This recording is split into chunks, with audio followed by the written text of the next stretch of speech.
একবার একটা ছেলে তার বাবার কাছে জিজ্ঞাসা করলো, বাবা, আমাদের জীবনের মূল্য কতটুকু? তখন তার বাবা বলল, জীবনের মূল্য বুঝতে চাও? তাহলে একটি পাথর নাও এবং তুমি একটি বাজারে চলে যাও।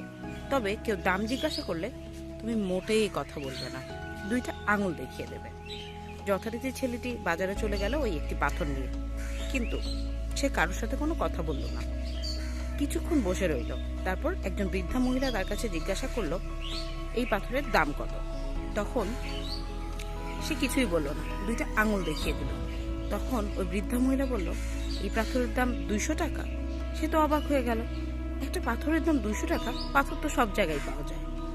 তখন সে পাথরটি বিক্রি না করে দৌড়ে তার বাবার কাছে চলে গেল এবং জিজ্ঞাসা করলো, বাবা, একটা পাথরের দাম 200 টাকা। তখন তার বাবা বলল, এই পাথরটি নিয়ে তুমি একটি স্বর্ণের দোকানে চলে যাও।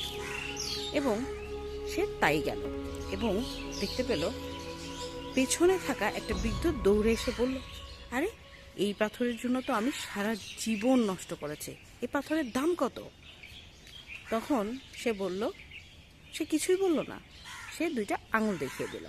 তখন সে বলল, 2 লক্ষ টাকা। সে তো অবাক, এই পাথরের দাম 2 লক্ষ টাকা।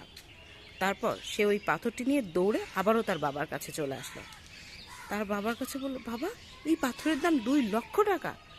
তখন তার বাবা হেসে বলল, যে পাথরটি সত্যিই মূল্যবান, তবে তুমি যখন বাজারে গিয়েছো তখন এর দাম নির্ধারিত হয়েছে 200 টাকা, এবং তুমি যখন স্বর্ণের দোকানে গিয়েছো তখন এর দাম নির্ধারিত হয়েছে 2 লক্ষ টাকা। অর্থাৎ তুমি তোমার জীবনের মূল্য নির্ধারণ করতে চাইলে তোমাকে অবশ্যই সঠিক জায়গা নির্বাচন করতে হবে।